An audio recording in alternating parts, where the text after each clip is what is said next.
d'être là. Nous travaillons avec... Je devais prendre le micro, désolé. Je gesticule énormément et ça ne marche pas avec le micro, donc je vais essayer de maintenir près de ma bouche. Je vais donc vous montrer ma présentation. Et si nous avons le temps, je vais vous montrer une démonstration de certaines ressources.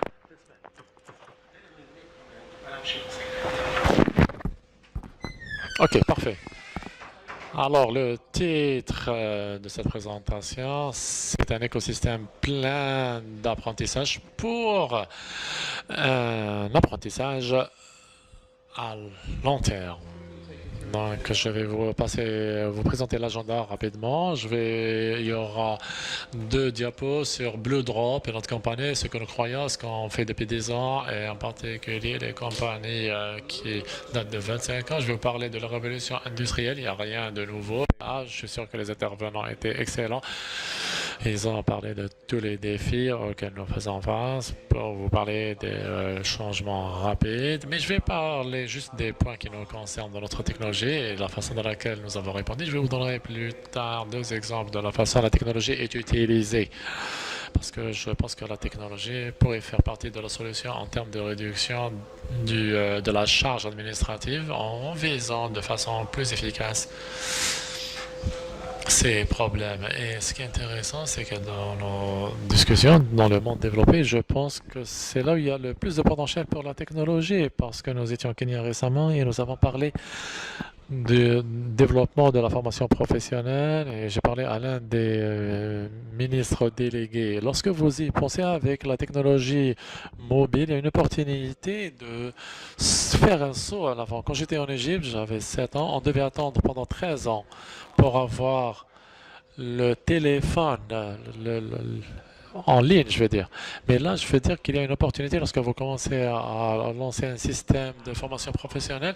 Quand vous pouvez mettre 50% de ce système en ligne, alors cela va vous produire plus de consistance, plus de contrôle, moins de problèmes avec la construction décente, moins de problèmes avec les formateurs, et vous assurez donc beaucoup de consistance. Donc la technologie fait partie du problème. Et nous essayons tous d'y faire face, mais je crois qu'elle fait partie aussi des solutions et des opportunités futures. Vers la fin, si nous avons le temps, je vais vous montrer quelques démonstrations du fonctionnement de la technologie. Alors, Blue Drop active dans 2 secteurs. Nous sommes dans la province du Canada qui a des icebergs. C'est là où le Titanic s'est écroulé, mais je vais vous parler de notre division d'apprentissage Blue Drop. Cette division d'apprentissage a été lancée il y a 8 ans. Elle révolutionne le système et la façon dans laquelle le développement des qualifications dans les systèmes, non seulement pour la carrière, mais pour l'apprentissage. Et donc, nous travaillons étroitement avec le gouvernement en tant que client. Alors, comme Jean-François l'a mentionné, nous avons lancé notre business en 92. C'est un projet de classe. On ne pouvait pas avoir du boulot en tant qu'ingénieur.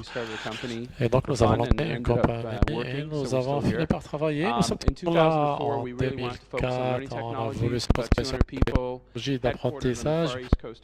8 personnes à travers le Canada. Nous avons commencé à développer le learning web. Et nous étions l'une des premières compagnies à faire cela au Canada. Alors, ça c'est notre siège. Nous avons quelques bureaux à travers le Canada et même dans d'autres pays, mais c'est notre bâtiment en fait au siège.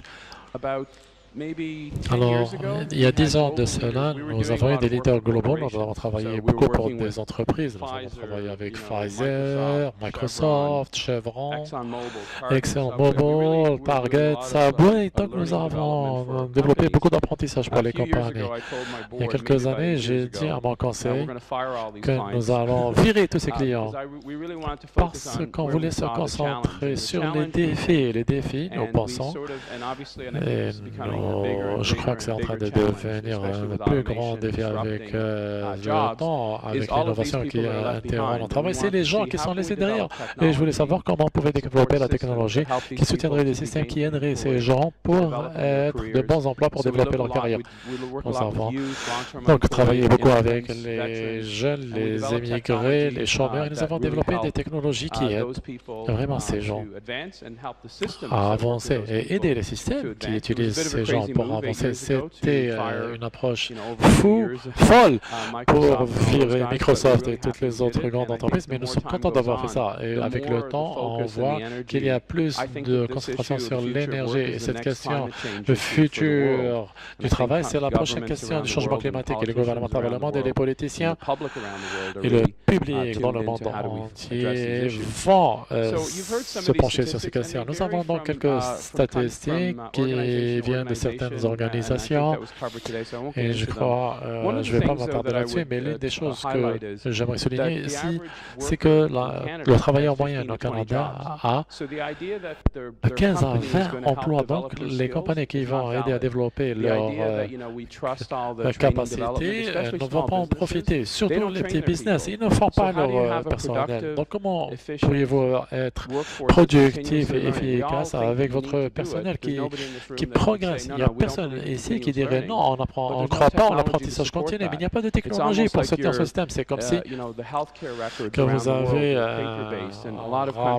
des rapports de santé en version papier et tous les pays rechercheraient ces identifications et vous allez circuler avec tout votre rapport médical. Ça n'a aucun sens. On aimerait faire la même chose pour le développement des capacités parce que lorsqu'on dit que c'est un apprentissage à vie, alors il n'y a aucun système et qu'il n'y a aucun système pour suivre cela, alors on ne pourra pas avancer dans ce domaine. Donc au Canada, ça c'est un contexte canadien. La Banque du Canada dit que 25% des emplois canadiens vont être interrompus par la technologie dans la prochaine décennie et 50% vont devoir complètement changer leur compétences. Et donc, beaucoup de gens dans cette salle vont être aussi affectés. Lorsque vous regardez qui va être affecté, vous verrez que le système postsecondaire, et là, je vois beaucoup d'énergie sur le système d'éducation postsecondaire. Comment est-ce qu'on pourrait les brancher au système industriel? Et au fait, nous avons travaillé avec eux et nous avons apporté des solutions. On dit, oui, ils ont de la valeur. C'est très difficile d'arriver au système postsecondaire et pour le changer, mais nous avons développé des systèmes complémentaires avec l'industrie. Et l'industrie dirait, par exemple, on veut ces qualifications. Comment est-ce qu'on peut les avoir? Et on utilise la technologie aujourd'hui pour avoir l'industrie qui valide des crédentiels. Ça ne vient pas, même pas d'un collège ou d'une université. Parce que là, ça arrivera toujours, il y aura toujours des diplômes, on ne va pas changer cela. Mais il est bien plus rapide d'aller voir les capacités au-delà. Pour les gens qui ne vont même pas à l'université, les gens qui ne vont pas au collège, comment est-ce qu'ils vont obtenir ces capacités, ces qualifications?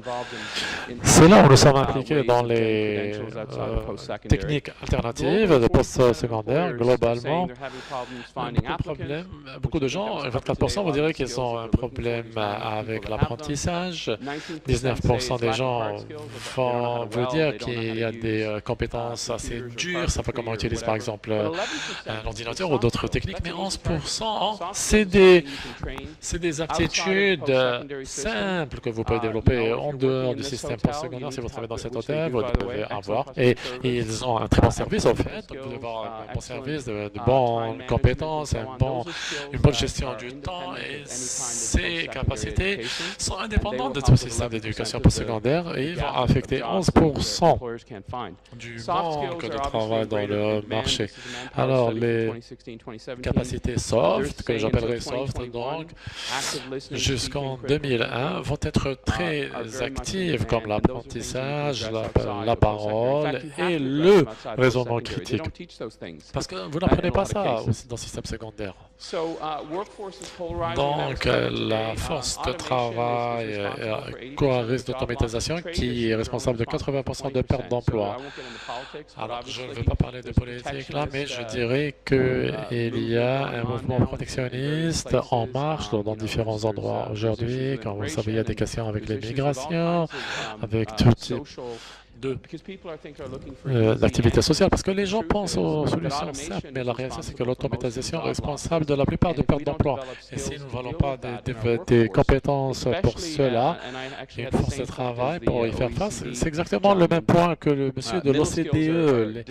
Les compétences moyennes sont en train de disparaître et cela crée une compétition pour les secteurs où il n'y a pas de demande de compétences. Et donc, il y a plus de capacités à développer et qui crée un réel problème pour les gens qui traditionnellement faisaient partie de la catégorie peu qualifiée à pas qualifiée du tout. Donc, les boulots en sortant du lycée, il y a plus de demandes là-dessus, mais personne ne deviendra docteur ou ingénieur en quittant ses études au niveau du lycée. Et je dirais que là, nous avons fait beaucoup de recherches et ça nous dit que les pathologistes et les comptables sont les suivants pour l'automatisation. Nous n'avons pas besoin de beaucoup. Beaucoup de gens vous diraient, je préfère avoir un ordinateur qui analyse mes radios qu'un docteur. Mais souvent, ça arrive. Donc, ce n'est pas seulement les emplois qui requièrent peu de compétences. Donc, dans le World Economic Forum, McKinsey a dit qu'il y aurait une disruption. Nous allons couvrir cela. Et en 2012, McKinsey avait dit, c'était l'un de nos clients pour la génération à travers le monde, ils ont dit que l'éducation pour l'emploi et seuls 50% des jeunes croient que leur système d'éducation postsecondaire les a aidés effectivement à trouver un emploi. Parce que lorsque vous allez au système, aux écoles postsecondaires, et vous verrez que leur éducation ne les a pas aidés à retrouver du boulot, c'est vraiment alarmant. Thomas Friedman a dit qu'il a reçu 3 fois le prix Pulitzer et il a dit que vous pouvez être un employé toute votre vie si vous apprenez pendant toute votre vie. Et c'est vrai, l'idée de vous installer quelque part dans un boulot, une fois que vous allez obtenir votre diplôme, ce n'est plus vrai, ça ne marche plus. Voilà, son estimation dit que toutes les 4 années requièrent un remodelage de compétences complet afin d'être compétitif. Donc, j'ai gardé ça là parce que je pensais que le savoir humain est en train de doubler tous les 18 mois. Je crois que là, on est arrivé à 12 heures par décennie. Et donc, ce niveau de changement est alarmant. Et j'aimerais vous offrir un exemple sur l'industrie américaine, parce il ne s'agit pas de la disponibilité d'emploi, mais il s'agit de compétences et de qualifications. Alors, l'industrie US a vu qu'il y a 4 millions d'emplois perdus cette dernière décennie. Je crois qu'il parle de la première décennie du millénaire. Et aujourd'hui, en 2012, 67% des directeurs d'usines ont dit qu'ils ont un manque sérieux d'employés qualifiés. Donc, si vous voyez les 4 millions d'emplois et que vous les virez sur 4 ans, alors vous allez avoir plein de créations d'emplois.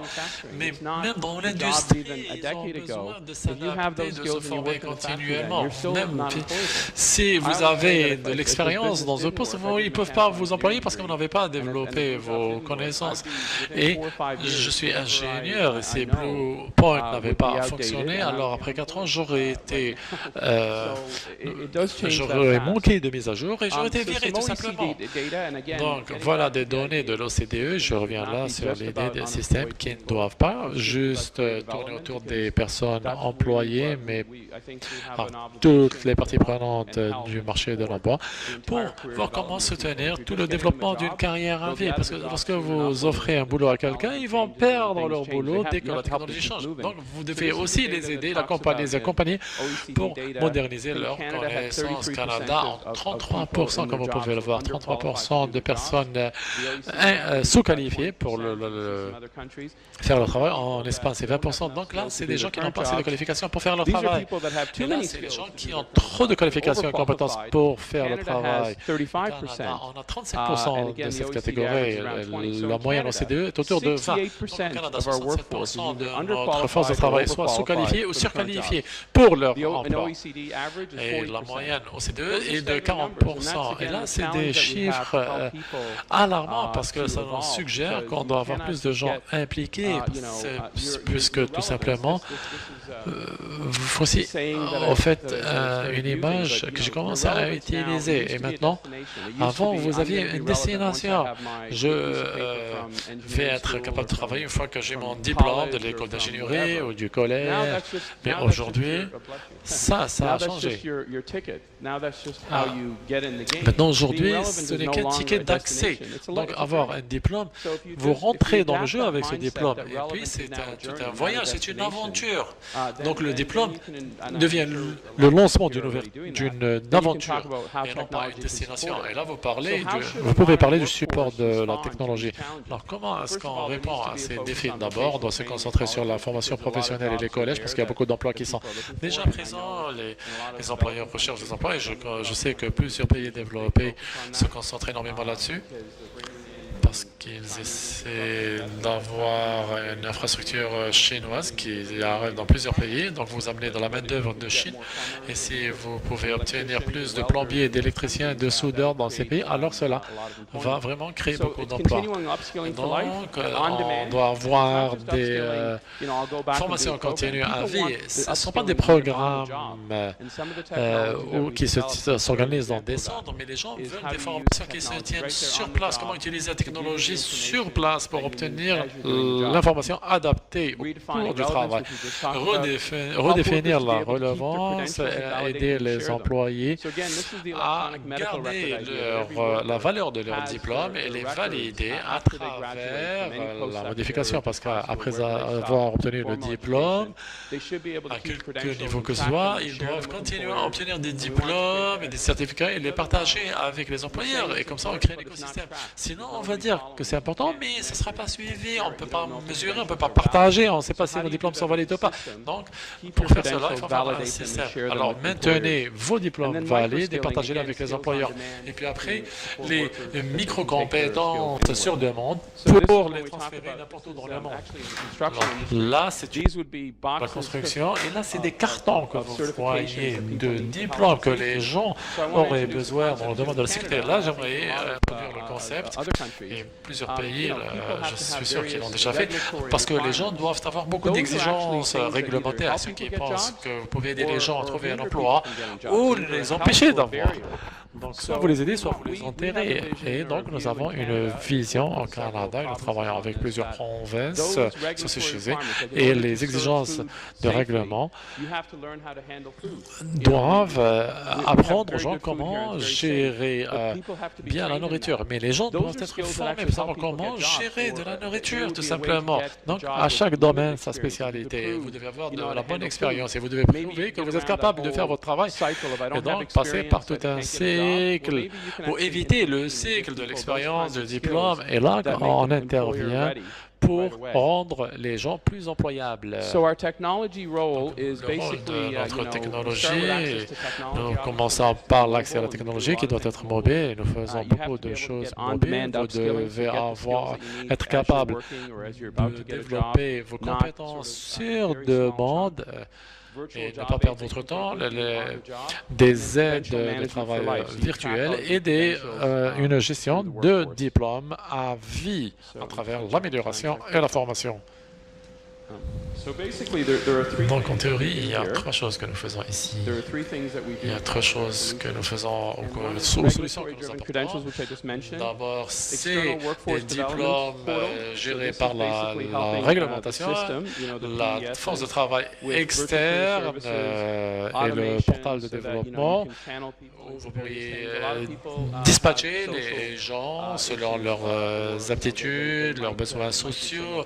Ils peuvent être parents uniques, ils peuvent être parfois incapables de travailler dans un bureau. Donc, pourquoi ne pas offrir des services virtuels? Et nous avons développé ce système pour accompagner le système. Et le gouvernement a besoin de données.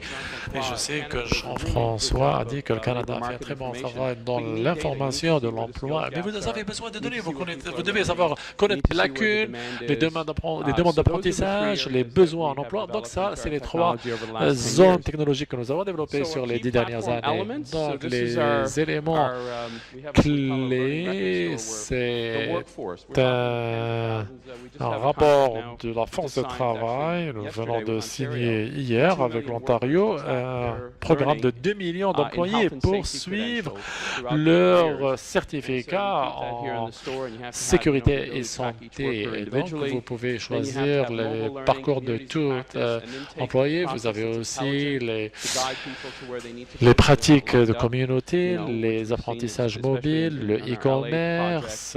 Il y a beaucoup de gens qui sont à 7 heures pour découvrir qu'ils pouvaient découvrir en ligne, puis après il y a l'apprentissage off-ligne. Et je préférais vous montrer des images plus concrètes, mais j'insisterai sur le fait que ce qui est difficile. Pourriez-vous lui demander de s'approcher du micro, s'il vous plaît? Alors,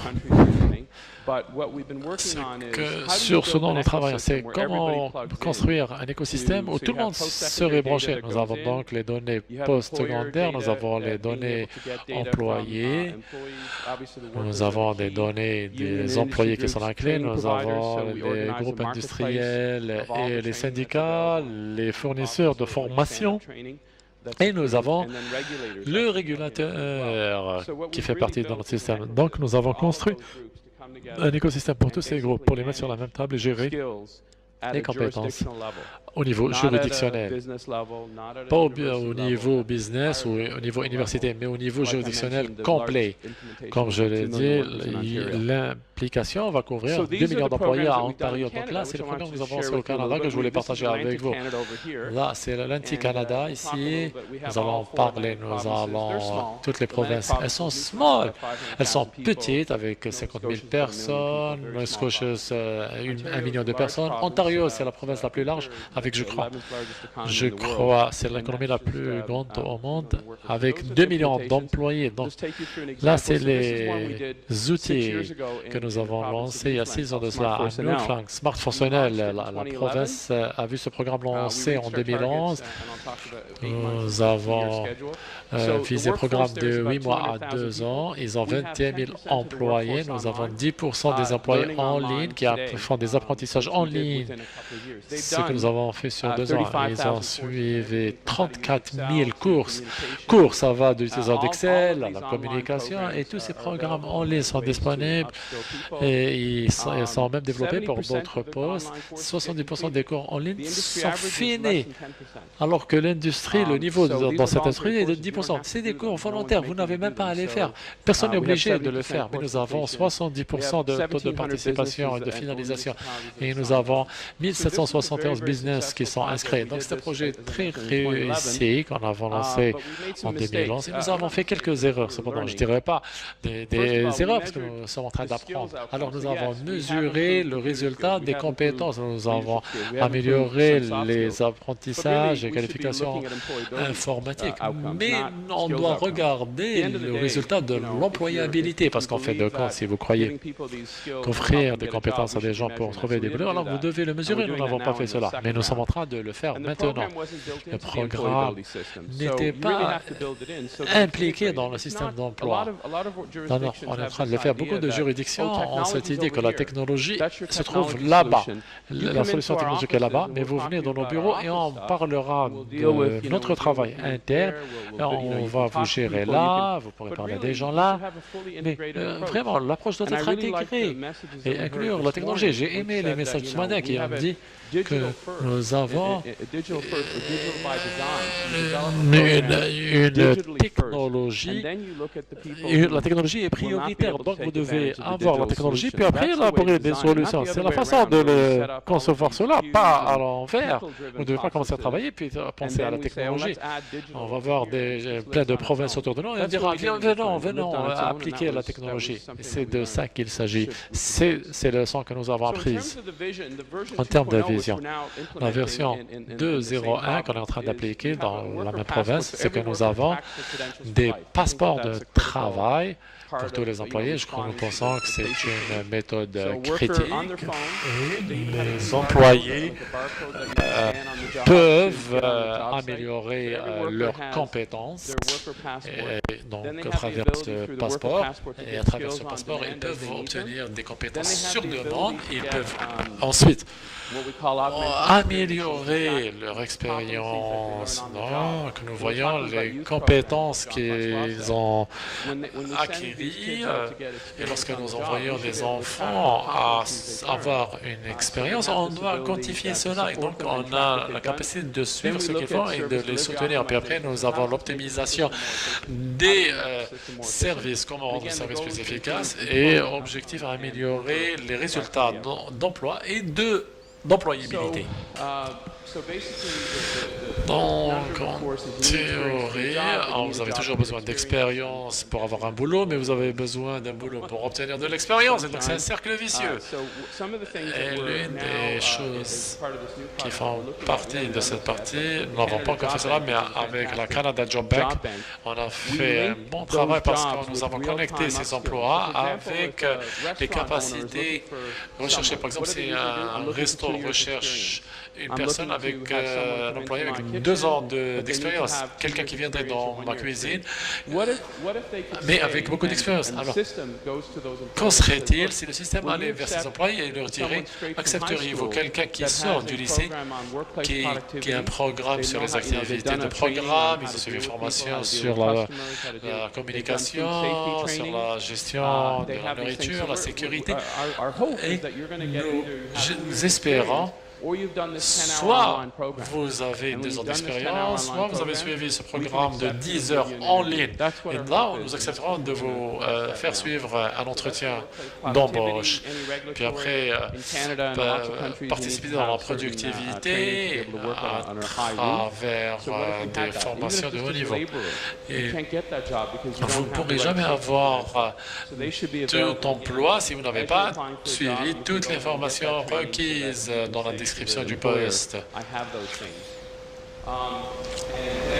Puis le chercheur de travail doit démontrer et prouver qu'il a bien suivi ses cours et ses compétences. Donc, j'arrive au système global que nous appliquons dans la nouvelle version de compétences qui est plus complet et plus intégré au PIS. Voici ce que le tableau de bord, ce dont le tableau de bord va ressembler, les employés, les employeurs, les formations suivies par différents employés, les lacunes, mais je vais vous montrer cela plutôt en direct. Et concernant le développement des compétences, je crois qu'il y a une nouvelle frontière parce que les gens peuvent apprendre beaucoup de choses dans le travail. Comment apporter un diplôme qui est concret? Aujourd'hui, nous avons des diplômés qui se déplacent avec des téléphones et ils ont toutes les compétences qu'ils peuvent démontrer à travers un programme en ligne. Et lorsque vous pouvez le faire à travers vos téléphones, et vous pouvez le transférer ou le montrer à tout employeur. Et ces compétences sont validées par le système. Voici nos zones d'activité. Nous travaillons au Maroc avec un groupe EFI, l'éducation, là c'est le Moyen-Orient, le Kenya, beaucoup de travail en Amérique latine, au Chili, au Pérou. Et donc, c'est le genre de travail que nous avons fait. Je voulais souligner un de programme parce que je pense qu'il est important ici. C'est le Dream Builder. C'est un programme qui aide beaucoup de femmes, principalement en Amérique latine, pour lancer leur propre business. Je crois que c'est un autre outil qui a été fondé. Je crois qu'aujourd'hui, nous avons 29 000 femmes participant dans le programme. Et vers la fin de ce programme, elles finissent avec un business plan. Donc, elles suivent le programme les femmes entrepreneurs et elles vont finir avec un business plan. Et ce qui est bien dans ce programme, c'est que ça doit être adapté. Mais la compagnie qui a financé Mining Company offre ce programme gratuitement. Donc, toute femme intéressée par l'entrepreneuriat en Amérique latine, elle peut suivre ce programme e-learning qui est très riche. Nous avons 50 partenaires qui opèrent dans plus de 20 pays. C'est vraiment très grand et beaucoup de femmes finissent par obtenir leur business. Alors là, je passe à la démonstration que j'attends depuis ce matin. On va voir si ça marche.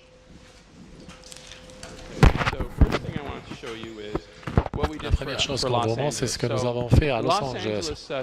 Alors, le système Los Angeles, le comté Los Angeles est le plus grand des États-Unis. Ce programme est pour la deuxième plus grande ville, donc, et vous vous enregistrez d'abord. Et puis, pour nous aider à être plus efficaces, on demande aux gens à vous offrir des informations basiques et vous direz leur date de naissance. Ils peuvent être éligibles pour certains programmes de jeunes. Vous leur demandez s'ils sont handicapés, s'ils maîtrisent l'informatique, l'outil informatique. Et donc, ce système, plus tard, vous permet de vous enregistrer. Avant de vous inclure dans le système et de vous joindre à un centre, déjà, on sait beaucoup de choses sur vous. On peut vous diriger et vous aider mieux. La première chose qui est très commune aux États-Unis, c'est les exigences réglementaires. Et là, vous devez suivre un cours sur ce que le système peut faire pour vous, parce que dans plusieurs endroits dans le monde, les gens ne savent pas ce que les centres d'emploi publics peuvent faire pour vous. Ils ne comprennent pas comment est-ce qu'ils peuvent être aidés, les programmes disponibles. Donc, la première chose qu'ils font avant de venir au centre, c'est de vous former sur ce qui est offert pour vous et toutes les possibilités ouvertes à vous. Donc, cela vous montrera. Et vous ne devez même pas parler à qui que ce soit avant de finir ce programme. Donc, il y a de l'audio que vous n'arrivez certainement pas à entendre, mais là, c'est certaines choses que vous pouvez faire. Et puis, vous allez suivre ce programme. Avant de voir qui que ce soit, vous avez déjà reçu votre formation, donc vous ne perdez pas votre temps. Donc, parce qu'ils ont suivi un programme d'apprentissage qui fait partie du processus, puis nous revenons vers la prochaine étape, ce qui est un raccourci vers l'emploi. Et en théorie, il y a des programmes que nous avons faits. Ceci a été fait avec l'industrie à Los Angeles. L'industrie vous direz ce que vous cherchez et que vous n'avez pas obtenu à travers le système postsecondaire. Il y a des hôtels, des hôpitaux, des sites de construction impliqués dans ce système. Et là, vous accédez au système et l'activité comprend, je crois, 13 cours que nous avons élaborés. Il y a une question ici de gestion de temps parce que c'est une question d'inquiétude pour beaucoup de personnes, parce que c'est un cours qui vous enseigne comment prioriser les choses pour gérer avec les clients, la communication. L'une des choses que nous avions lancées, je vous la recommande à tous, c'est que les gens dans la communauté du business feraient idéalement partie de ce système. Donc là, il y a des employés et ils vont vous dire pourquoi ils ne veulent pas. Pourquoi ils ne veulent pas vous employer? Parce que vous avez fait des erreurs d'orthographe, ou parfois parce qu'il y a des gens vulnérables qui ne peuvent pas obtenir l'emploi. Ils parlent de ce qu'ils ont appris à faire le saut. Et donc, vous pourriez avoir une expérience plus riche à travers ce système. Là, je vous montre autre chose, parce qu'en vrai, vous aurez la capacité de rechercher un travail. C'est ce qui est net dans ce système. C'est la Canada Job Bank ici. Et là, c'est une extension sur la Canada Job Bank où vous pourrez trouver l'emploi que vous recherchez. Vous cliquez dessus. Et donc, vous lancez cette extension en cliquant sur le coin ici, dans le coin droit. Et cette application aide les candidats ou chercheurs d'emploi à suivre leur expérience à travers cette icône. Là, c'est le travail que je suis en train de rechercher. Certains font partie du Canada Job Bank, mais là, je peux aller à PepsiCo en Égypte et je leur demande qu'est-ce qu'ils recrutent dans mon domaine. Et je peux même accéder à cette offre d'emploi, utiliser cet outil. Et vous pouvez le voir ici. Tous les champs doivent être remplis et ça aide même le gouvernement à voir mon parcours et mon expérience. Là, c'est Pepsi. Et vous pourriez même regarder les pages suivantes. Et je pourrais donc sauvegarder cette offre de Pepsi. Et si je revenais, l'Internet est assez lent. Si je reviens ici, je vais là, vous verrez que ça va afficher que le job, le boulot Pepsi est affiché là. Où est Pepsi? Voilà, là, c'est là. Voilà. Pepsi est affiché sur ma liste. Je pourrais aller vers cette offre. Je peux la changer, faire une demande pour un entretien. En tant que chercheur d'emploi, je peux même aller et établir un email. C'est l'un des meilleurs trucs. Par exemple, je vais envoyer un email à Emma Descala, qui est un email que, bien sûr, je ne vois pas là, mais j'aimerais ce qu'il me conseille sur l'élaboration de cet emploi. Et cela crée un email adapté à vos demandes qui sera envoyé à l'employeur. Et donc, ça vous aide dans votre recherche. Il y a un grand programme intitulé « Avoir un job est un boulot en soi ». Ce programme vous aide et vous dirige vers les sites d'emploi et vous aide à trouver les meilleurs postes pour vous et vous expliquera même comment vous organiser dans votre recherche. Je crois qu'il y a une dernière chose que je voudrais vous montrer à travers l'expérience Los Angeles. Là, c'est mon kit d'application. C'est une des zones d'activité que je vois comme étant un problème. Je vais l'appeler un problème parce que nous entendons tous. Est-ce que quelqu'un connaît le cours de communication data? Est-ce que quelqu'un en a entendu parler à l'université ou ailleurs? Est-ce qu'ils ont pris une vidéo de vous dans ce cours? Est-ce qu'ils vous ont montré ce que vous avez fait? Alors, comment est-ce qu'on aide les gens aux entretiens? On ne prend pas de vidéo, on s'assoit avec eux. Dans la plupart du temps, les gens se mettent ils s'assoient et un gars comme moi va venir leur dire voilà ce que vous devez faire dans un entretien, voilà ce que vous ne faites pas. Mais personne n'a eu de cours de communication pour l'aider à affronter cela. Et ils se sont enregistrés en faisant cela. Et du coup, nous leur avons posé des questions. Là, c'est le chercheur d'emploi. C'est un gars qui travaille avec moi. Ce n'est pas un chercheur d'emploi réel, mais on lui pose des questions. Quel était le point que vous préférez dans votre dernier emploi? On l'enregistre. Et puis après, il partage avec le conseiller de l'emploi public. Et lorsque nous parlons ici, nous voyons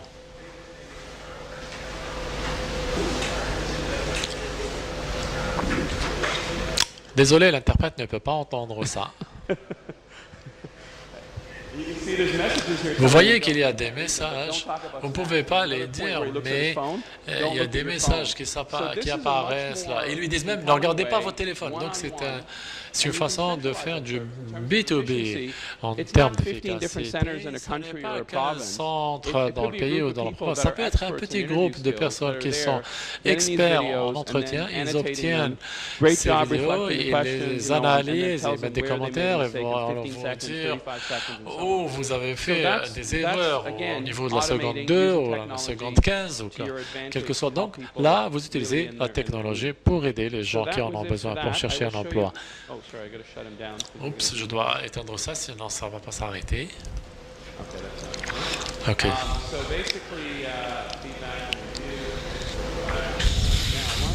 Alors là, j'aimerais vous montrer. Je crois que c'est tout. Mais en transition, je vais avoir une dernière chose. Dans la transition, je dois relancer ça. Voilà. Donc, je voulais vous montrer ce qu'un marché de l'emploi, à quoi ça ressemblerait. Nous avons créé un emploi de capacité, un marché de capacité d'emploi. Pensez à Hotel.com ou Expedia ou Vélocité. Là, c'est des cours de formation que vous pouvez suivre en tant que chercheur d'emploi. Là, c'est les choses que si vous les suivez, vous allez avoir accès au site d'emploi. Et vous pourrez probablement obtenir un emploi que vous ne pourrez obtenir autrement. Que vous ayez une éducation postsecondaire ou pas, au Canada, vous allez avoir besoin de ça. C'est comme Hotel.com. Vous choisissez le cours, la région, je vais faire dans cette ville. Vous choisissez la date, comme la réservation d'hôtel. Et là, il y a 200 fournisseurs de formation, ça vous offre le prix, vous direz que vous allez assister. Lorsque vous assistez, par exemple, ce monsieur ici a un compte avec nous.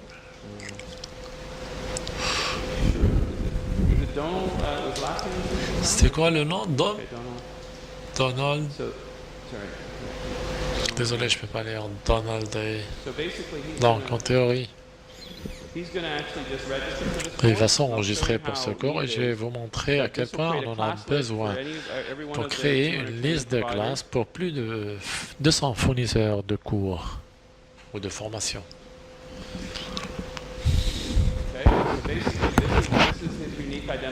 Donc ça, c'est un identifiant unique, c'est les informations de cet employé. Il peut sauvegarder, continuer toujours sa formation. On confirme la réservation. Donc vous pourriez même lui demander pourquoi il veut suivre cette formation. Il dira qu'il est par exemple étudiant. Et vous allez voir son profil d'apprentissage, toutes les formations qu'il a suivies. Vous allez voir dans quel cours il est enregistré. Ceci peut inclure des plateformes de formation gouvernementale et en fin de compte, il va aussi avoir la capacité de voir son rapport de formation et imprimer son rapport. Voilà ce qu'il a déjà fait. On lui rappelle s'il y a un cours qui risque d'expirer bientôt. Et c'est ce qui est bien parce que les employeurs dans ce système dépassent les 2000 employeurs. Et Bank of Canada peut voir tous les diplômes qu'il a obtenus et tous les certificats. Et là, c'est tous les gens qui sont d'accord auxquels il a approuvé l'accès à ces données de formation. Donc, je crois que j'aurai une dernière chose. Donc là, c'est le module d'instructeur qui est... J'espère que ça va fonctionner.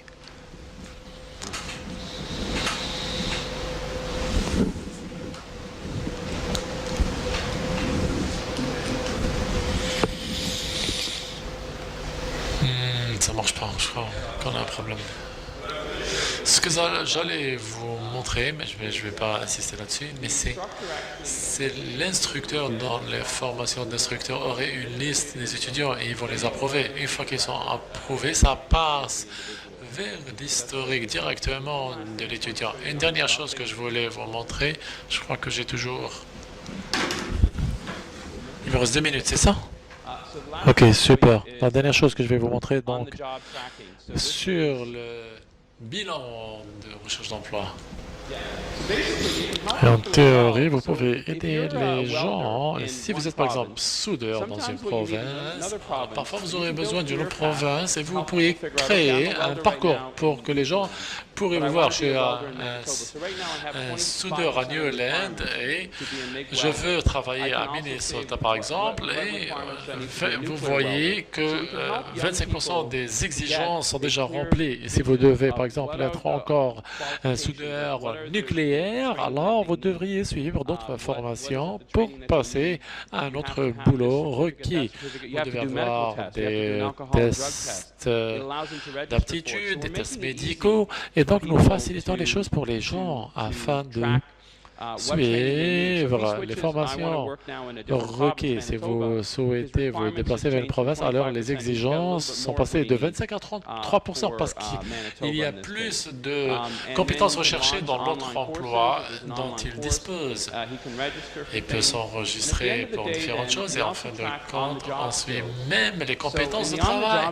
Pour les compétences de travail, la compétence technique, je voulais vous montrer ça parce que je crois que c'est très bon. Parce qu'on peut envoyer des gens lorsqu'ils obtiennent un travail ou une période d'essai, alors on peut leur envoyer des informations concernant les besoins de ce poste qu'ils ont pour leur bien faire leur travail. S'il y a des informations dont vous devez vous souvenir, vous pourriez les fournir sur place. Ça peut venir d'un collège ou d'un programme développé dans votre cursus et cela va donc leur montrer toutes les étapes à entreprendre vous pourriez prendre des outils, par exemple, et commencer à faire le travail pour leur montrer que vous pouvez suivre les étapes de travail. Vous avez étape 1, 2, 3, et ainsi de suite. Et ceci est très important parce que vous pourriez inclure des micro-formations dans ce programme. Et finalement, pour conclure, ils peuvent même dire, OK, je sais comment démonter un moteur et je peux être évalué par mon patron. Je sais comment inspecter ceci et cela. Et donc, ça crée une liste de compétences et une évaluation. Et dans plusieurs cas, l'employé aurait son téléphone avec lui et il aurait toute cette application sur téléphone et pourrait demander une qualification tout de suite. C'est ce que le patron va voir sur le téléphone et il pourrait qualifier leur travail, comment évaluer les choses. Et je dirais par exemple que je vais m'enregistrer sur une formation pour d'autres besoins d'amélioration pour le nouveau poste et ils pourraient même évaluer leurs compétences de résolution de problèmes. Et donc, plein d'options sont offertes. Et en fait, compte, le patron pourra accéder à leur compte. Par exemple, je mets le nom, avec un signer le formulaire de suivi et les services de l'emploi vont obtenir un résultat de ce rapport. Merci beaucoup.